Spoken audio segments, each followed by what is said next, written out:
and I know I'm going to have to say this over and over again, I know you all love Ben Carson, but no, do not chase the mechanical rabbit. And I too, I love Terman Kane, I love 999. So it's not like I didn't do the same thing, but it's going to be a governor or a senator. So when you're picking a presidential candidate, I don't care who it is, it's just got to be a governor or a senator. I mean, I'll care when it gets closer. For the 2014 elections, why do we keep using the same ones? Because I don't think we know their names.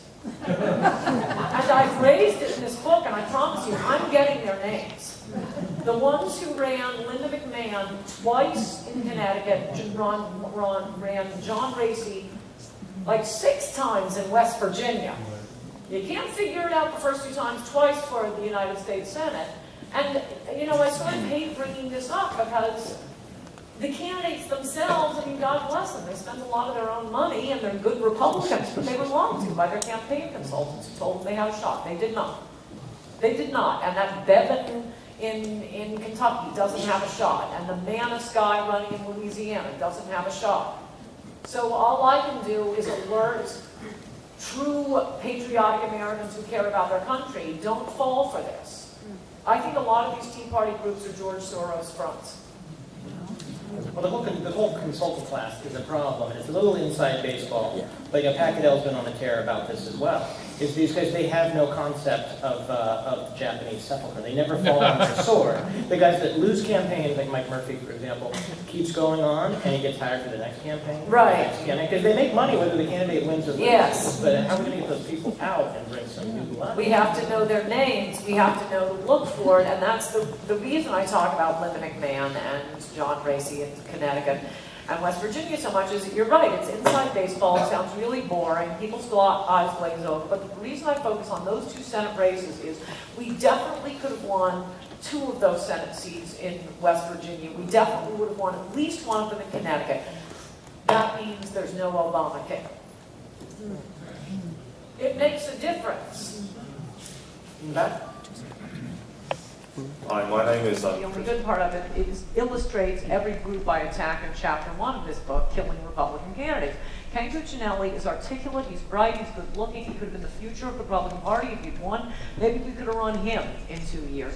And every single group I talk about in chapter 1, I don't think they were working with one another, but they all worked separately to undermine Ken Cuccinelli. First, the one you mentioned, the Republican National Committee barely gives him any money. Number 2, and I remember the night this happened, I do think we should get rid of the caucus system. I'm totally against caucuses. I was amazed that Romney won the Iowa caucus. I thought it was going to be Ron Paul. These caucuses remind me of New York City, co-op apartment meetings. Victory goes to the pushy. No, we're Republicans. We just go and quietly vote and go home. Don't make us spend 18 hours in some convention hall arguing and trading. But Republicans had a convention in Virginia to pick their lieutenant governor, maybe their governor too. And they picked this guy, and he's a wonderful man, I'm sure, but he's a black Christian minister. The things he has said about abortion and Planned Parenthood and homosexuality as a Christian minister, it killed Cuccinelli. It killed it. The guy ended up, and by the way, he's smart, the black Christian minister. He went to Harvard Law School, he finished college in like 3 years. I'm sure he's a wonderful man. Maybe I'd go to his church. Do not run someone like that in a statewide election. You have to get votes other than my vote Republicans. So we have, I don't know what to call that, the Tea Party extremists. I remember the night that happened thinking, congratulations, Virginia Republicans, you've rocked the world and now you just lost the governorship. Yeah. So we got him, I think his name was E.J. Wilson. Disastrous for Cuccinelli. We have the sitting governor of Virginia, a Republican who's utterly corrupt and using power to get mink coats for his wife and Rolex watches.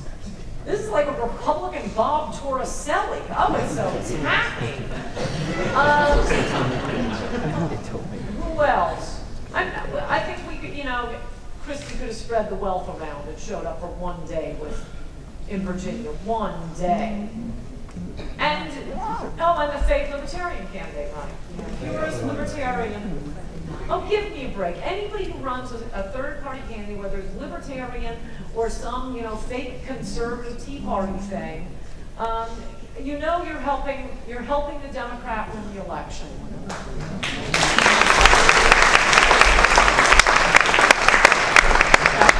We have time for one more question, and then we have to wrap it up.